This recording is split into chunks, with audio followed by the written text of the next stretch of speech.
আপনারা জানেন যে আমাদের জুলাই গণঅভ্যুত্থানের যে এক দফা, সেই এক দফা ছিল ফ্যাসিবাদী শাসনের পতন এবং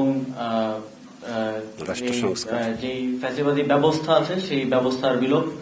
আমরা এই যে অন্তর্বর্তীকালীন সরকারের যে সংস্কার কার্যক্রম, এই সংস্কার কার্যক্রমকে এই ফ্যাসিবাদী ব্যবস্থার চিরতরে বিলোপের একটা গুরুত্বপূর্ণ অংশ হিসেবে মনে করি এবং তারই অংশ হিসেবে আজকে খুবই একটা গুরুত্বপূর্ণ দিন। আজকে 4টি সংস্কার কমিশন তাদের রিপোর্ট দিয়েছেন এবং আপনারাও সেই রিপোর্টগুলো অতি সত্বর পেয়ে যাবেন, সেগুলো জনসমক্ষে উন্মুক্ত করা হবে এবং খুবই আশাব্যঞ্জক যে বাংলাদেশের মানুষ সংস্কার কমিশনগুলো যে গুগল ডক ফর্মে মানুষের মতামত চেয়েছে, কোন কোন সংস্কার কমিশনে 1 লাখ মানুষও সেখানে রেসপন্স করেছে।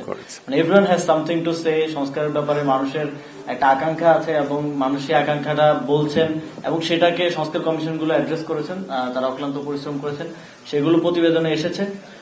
আমরা বিশ্বাস করি জুলাই গণঅভ্যুত্থানের যেই জন আকাঙ্ক্ষা ছিল, বাংলাদেশের একটা কাঠামোগত সংস্কারের যে আকাঙ্ক্ষা ছিল, সেটা বাস্তবায়ন হবে এবং এক্ষেত্রে সংস্কার কমিশনের রিপোর্টের ভিত্তিতে রাজনৈতিক দল, সিভিল সোসাইটি সহ সকল স্টেক হোল্ডারদের সাথে আলোচনার ভিত্তিতে, সবার ঐক্যমত্যের ভিত্তিতে আমরা আমাদের যে রাষ্ট্র ব্যবস্থার প্রত্যেকটি সেক্টরে সংস্কার আনতে পারবো এবং এই সবার ঐক্যমত্যের পরে আমরা সরকারে যারা আছে আমরা সেটা ইমপ্লিমেন্টেশনের দায়িত্বটা নিব, সেটা আমরা করব এবং এক্ষেত্রে আমরা সকল পক্ষের সহযোগিতা এবং